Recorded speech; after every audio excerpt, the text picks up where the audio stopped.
రమేష్ ఇంకా రాము ఇద్దరు అన్నదమ్ముళ్ళు. వాళ్ళిద్దరూ కష్టపడి పొలంలో పనిచేసి వచ్చిన ఆదాయంతో కుటుంబాన్ని పోషిస్తూ ఉంటారు. ఇక వాళ్ళ ఫ్యామిలీల విషయానికొస్తే కాంతమ్మ పెద్ద కోడలి పేరు రాణి, చిన్న కోడలి పేరు సుగుణ. అందరూ కలిసి ఉమ్మడి కుటుంబంగా జీవిస్తూ ఉంటారు. కాంతమ్మకు పెద్ద కోడలు రాణి అంటే చాలా ఇష్టం. ఎందుకంటే తను ఎక్కువ కట్నం తీసుకొని వచ్చిందని. రాణిని కాలు కింద పెట్టకుండా జాగ్రత్తగా చూసుకుంటూ ఉంటుంది. ఇంకా చిన్న కోడలు సుగుణ అంటే కాంతమ్మకి అస్సలు నచ్చదు. ఎందుకంటే చిన్న కోడల్ని తన కొడుకు ఇష్టపడి పేదింటి అమ్మాయిని పెళ్లి చేసుకుంటాడు. చిన్న కోడలు ఏ పని చేసినా కాంతమ్మకి అస్సలు నచ్చేదే కాదు. ఒకరోజు కాంతమ్మ, అమ్మ రాణి, టిఫిన్ చేసావా? నీ తోడుకోళ్ళలో నీకు టిఫిన్ చేసి పెట్టిందా? ఉదయాన్నే నీకు కాఫీ తాగే అలవాటు కదా, కాఫీ ఏమన్నా ఇచ్చిందా లేదా? ఏంది టిఫిన్ అంత చండాలంగా ఉంది? ఎవరు చేశారమ్మా? అదే కావాలని మనం తినకూడదని అలా చేసిందా ఏంది? లేదు అత్తయ్య, తను ఎంతకీ వంటగదిలోకి రాకపోవడంతో నాకే బాగా ఆకలి వేసింది. అందుకే నేను అలా టిఫిన్ చేసుకున్నాను. కానీ ఇందాక సుగుణ వంటగదిలోకి వచ్చి వెళ్ళింది. నా అనుమానం అది కావాలని నా వంట చెడగొట్టాలని నా వంటలో ఉప్పు ఎక్కువగా వేసి వెళ్ళిందని. అస్సలు తినలేకపోయాను అత్తయ్య. కావాలంటే ఒకసారి పిలిచి అడగండి. ఏంటత్తయ్య పిలిచారు అంటూ సుగుణ అక్కడికి వస్తుంది. ఏమైంది? ఎందుకు ఇద్దరు అలా సీరియస్గా ఉన్నారు అని ఏమి తెలియనట్లు సుగుణ అడుగుతుంది. చూడండి అత్తయ్య, చేసిందంతా చేసి ఏమీ తెలియనట్లు ఏం జరిగింది అని ఎంత నిదానంగా వచ్చి అడుగుతుందో. కావాలని నేను చేసిన వంటలో ఉప్పు ఎక్కువ కలిపావు, నాకు తెలియదనుకుంటున్నావా అని మనసులో ఇలా అని అనుకుంటుంది. వామ్మో, ఇప్పుడు సుగుణ మీద ఈ నేరం నెట్టకపోతే అత్తయ్య నేనే వంటలు చేయడం రాదు అని అనుకుంటుంది. నా గురించి అత్తయ్య అలా చెడుగా అనుకోవడం నాకు ఇష్టం లేదు. అందుకే ఈ తప్పుని సుగుణ మీద వేస్తున్నాను అని మనసులో తనకి తానే చెప్పుకుంటూ ఉంటుంది రాణి. ఎందుకు అక్క నా మీద ఇలా చాడీలు చెప్తున్నావు? నేను ఎప్పుడైనా సరే వంటలు పాడు చేయడం నువ్వు చూసావా? నాకు వంటలు చేయడం, నలుగురి కడుపు నింపడమే కానీ వంటలు చెడగొట్టడం అనేది నాకు అస్సలు తెలియదక్క. ఎందుకు ఇలా అబద్ధాలు ఆడుతున్నావు? నాకు కొంచెం ఆరోగ్యం బాగోలేక ఉదయం నుంచి నేను అసలు గదిలో నుంచి బయటకే రాలేదు.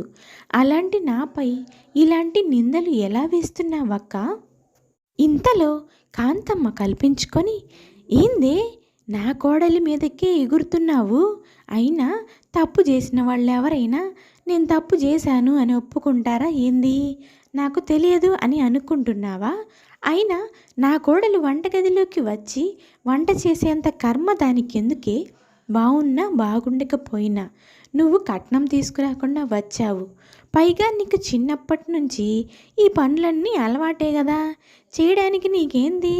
బాగోలేకపోతే ఒక ట్యాబ్లెట్ వేసుకొని పని చేసుకోవాలి కానీ ఇలా ఇంకోసారి గనక నా పెద్ద కోడలు చేసిన వంటని చెడగొట్టినా, నా పెద్ద కోడల్ని వంట చేయించినా నువ్వు మీ పుట్టింట్లో ఉంటావు, గుర్తుపెట్టుకో అని అత్తా కోడళ్ళిద్దరూ అక్కడి నుంచి వెళ్ళిపోతారు. ఒకరోజు సుగుణ, అత్తయ్య పండుగ వస్తుంది కదా, మీరు గనక నాకు కొంత డబ్బు ఇచ్చారంటే పిల్లలకి నాకు పండక్కి బట్టలు కొనుక్కుంటాను అత్తయ్య. మేము కొత్త బట్టలు కొనుక్కొని చాలా రోజులు అవుతుంది. పిల్లలు చాలా అల్లరి చేస్తున్నారు అత్తయ్య. కొత్త బట్టలు కావాలి అని కొంత డబ్బు కనుక మీరు ఇచ్చారంటే నేను కొత్త బట్టలు కొంటాను అత్తయ్య. ఏమంటా? ఏందే నీ మొహానికి కొత్త బట్టలు కావాలా? నిన్నింట్లో ఉండనివ్వడమే ఎక్కువ. ఉన్న బట్టలు చాలవని మీకు పైగా కొత్త బట్టలకు ఖర్చు చేయాలా? ఇక్కడ నీకు నీ పిల్లలకి తిండి పెట్టడమే దండగనుకుంటుంటే మా వాడు వినడం లేదు కానీ నేను ఎప్పుడో చెప్పాను, ఈ పల్లెటూరి సంత మనకొద్దురా అని. ఉన్న కాడికి దోచుకోవాలని చూస్తున్నావా? ఉన్న వాటిలో ఏదో ఒక మంచి జత తీసుకొని వేసుకో. ఇంకా పిల్లలకంటావా? పిల్లల కోసం వాడొస్తూ తీసుకొస్తాడులే. ఇంకెప్పుడు నన్ను డబ్బులు అడక్కు నువ్వు. నీకు డబ్బులు అడిగే అర్హతే లేదు.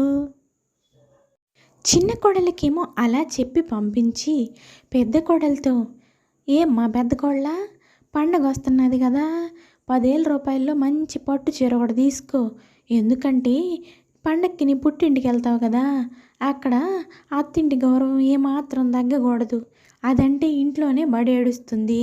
దానికి బట్టలు లేకపోయినా ఏం పర్వాలేదు కానీ నువ్వు మాత్రం 10,000 రూపాయల్లో మంచి పట్టు చీర తీసుకోమ్మా. సరే అత్తయ్య, మీరు చెప్పారు కదా, మీరు చెప్పారు కాబట్టి నేను తీసుకుంటున్నాను. నాకైతే అస్సలు ఇష్టం లేదు. పైగా బయట జనం ఏమనుకుంటారో అన్న భయం కూడా ఉంది. పెద్ద కోడలికి కొనిపించి చిన్న కోడలికి కొనిపించలేదు అని.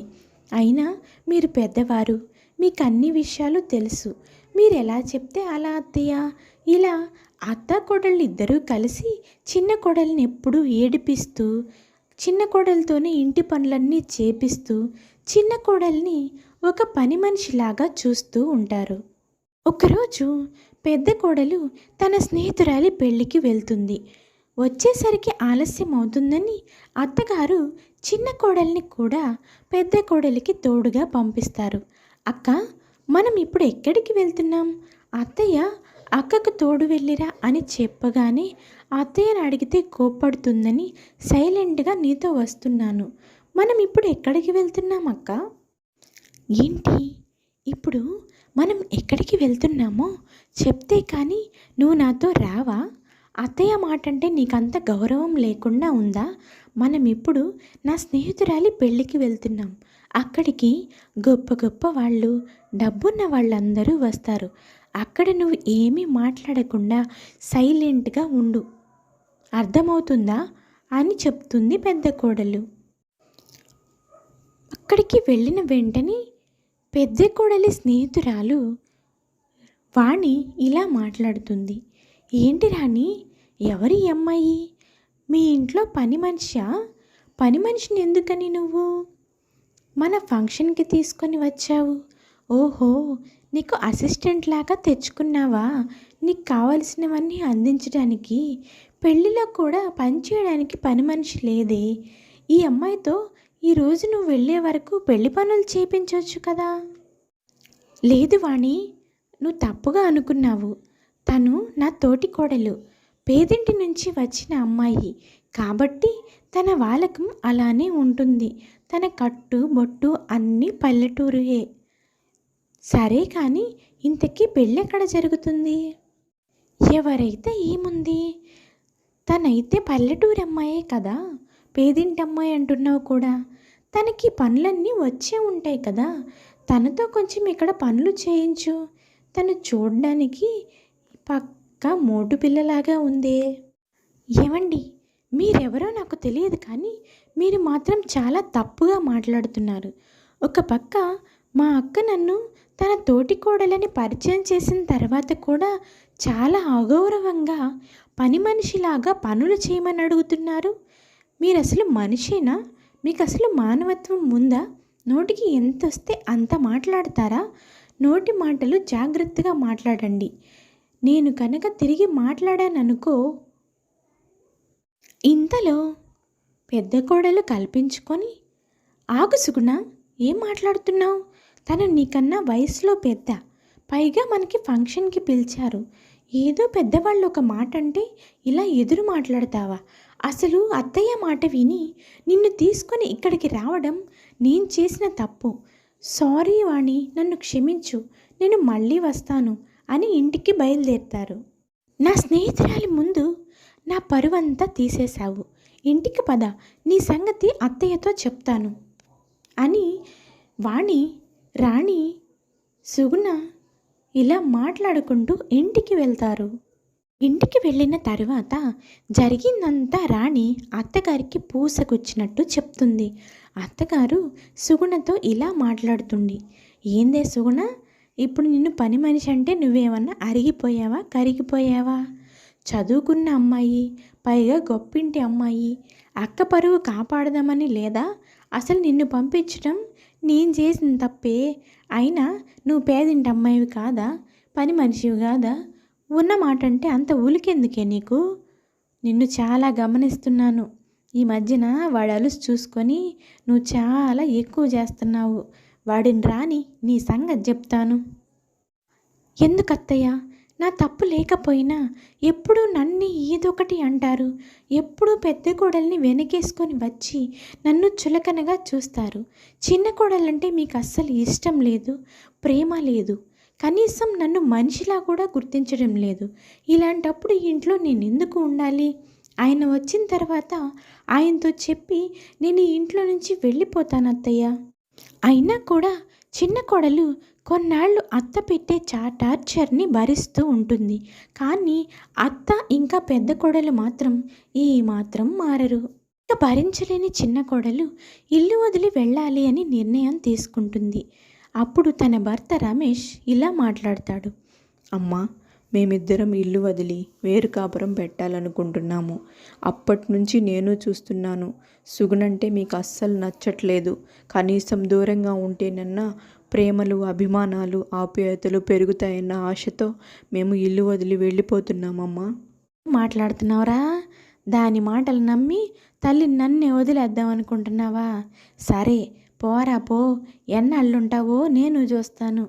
ముందొచ్చిన తల్లి కంటే వెనకొచ్చిన పెళ్ళామే నీకు ఎక్కువైంది కదా. ఎల్లు, ఎన్నాళ్ళకైనా తిరిగి తిరిగి నువ్వు చెప్పిందే నిజమమ్మా అని నువ్వు నా దగ్గరికి వచ్చే రోజు ఉంటుందిరా అని కాంతమ్మ అంటుంది.